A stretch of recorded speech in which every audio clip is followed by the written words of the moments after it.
this is the mind-body problem, which is thousands of years old in philosophy, and yet our own inner awareness is the very first thing that we come upon. It's the basis upon which all science and all philosophy exists. It would seem to be less of a mystery than a bedrock. Indeed. You might say that consciousness is at once the most familiar thing in the world and the most mysterious. Consciousness is what we start with. When it comes to knowing the world and looking out at the world, consciousness is what we have first. Everything else is secondary. I know that I exist. I know that I'm conscious. I think you probably exist, and there's a physical world out somewhere behind that. So in terms of what's familiar to me, gosh, consciousness is number one.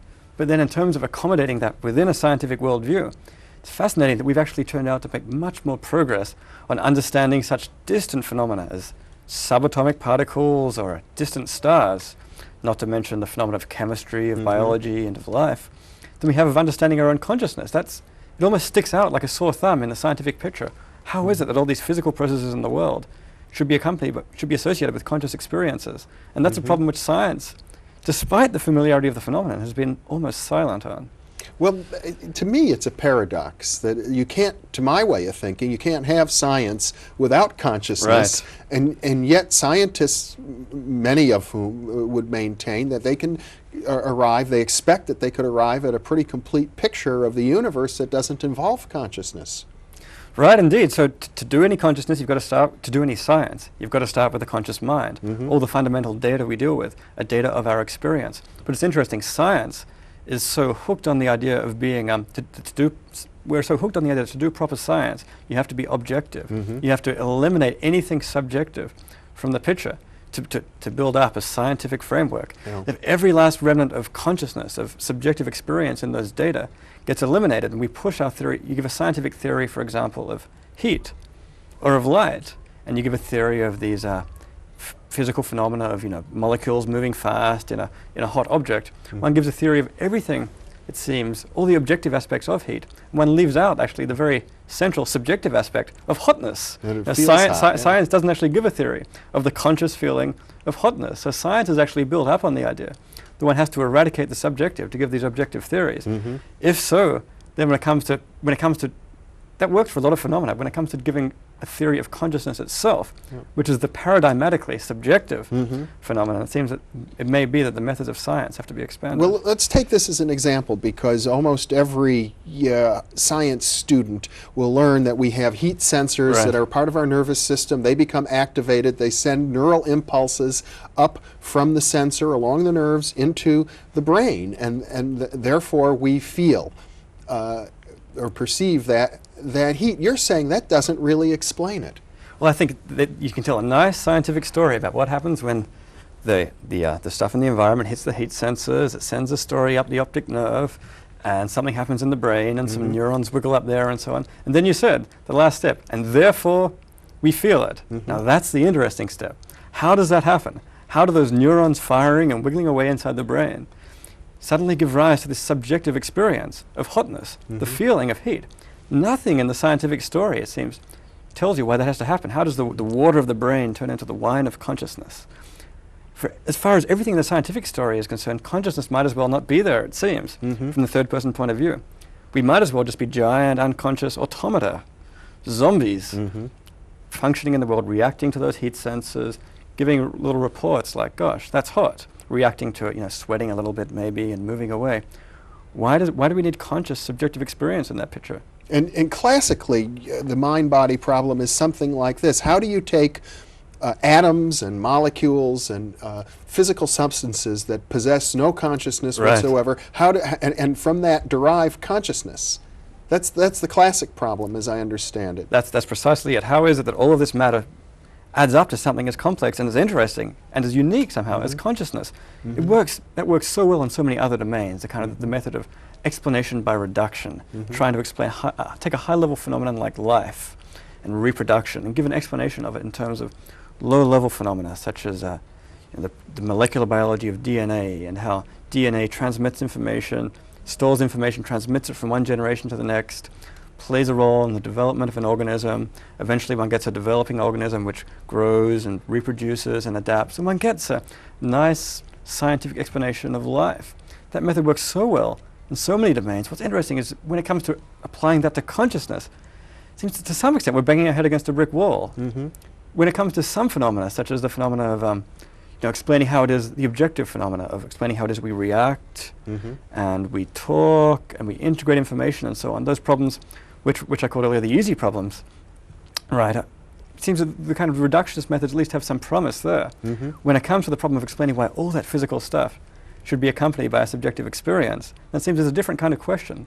It's what some philosophers have called an explanatory gap between the physical level and the level of consciousness. 'Cause no number, 10 neurons, 100 neurons, 1,000 neurons, 1,000 billion neurons, no matter how complex, nothing in that story seems to tell you why it is that anything should ever have a subjective feeling to it.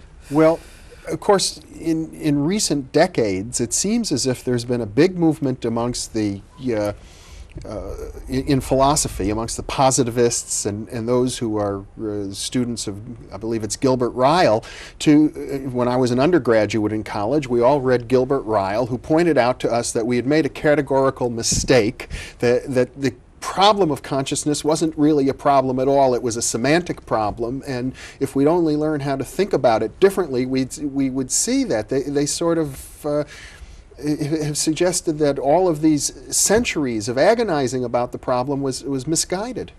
There's a great tradition, actually, in philosophy and psychology, especially this century, of just that, of denying the problem. I mean, you can see a certain motivation for it. It certainly makes life a lot easier if that problem's not around. So earlier this century, for example, in psychology, there was the behaviorist movement that said to study the mind, all we're going to do is study behavior.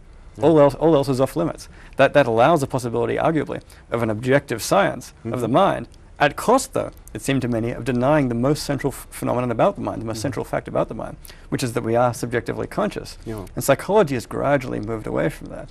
In philosophy, it's interesting, even more recently in philosophy, there's been a big movement to say, well, as philosophers these days, we're not going to be caught up in those ancient mysteries.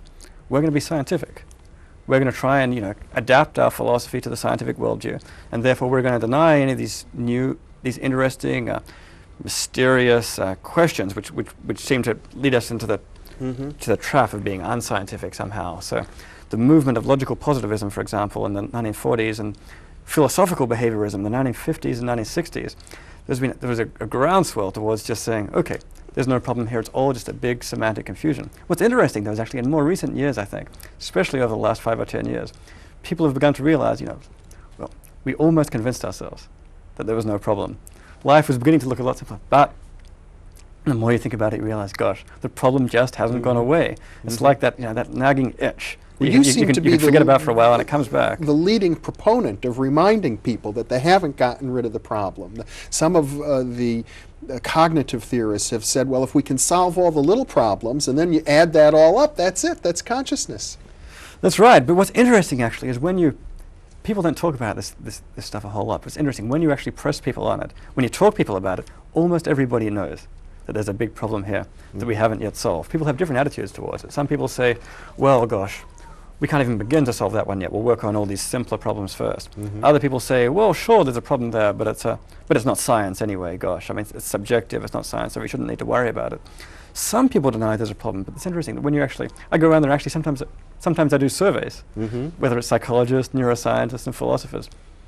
3 out of 4 people say, gosh, there's a very serious problem here, which isn't being addressed by the current methods. What's interesting is, for the most part, people don't talk about it, and at least until very recently. And in recent years, people have actually started to talk about consciousness a little bit more centrally, and some of these problems are being brought directly into people's attention. And I think we're now entering into an exciting period where, for a long time, there's been a few little people here and there struggling away, making a little bit of progress, and little theories here and there on the problem. Now I think we're coming to a point where maybe we're going to see a more concerted effort for a number of people from different disciplines. But at this point, at the end of the 20th century, it's probably fair to say that we don't have yet a scientific theory of consciousness. I think that's absolutely correct. I mean, indeed, it's about as much of a problem that can sometimes seem as it ever was. We have a great theory of the brain.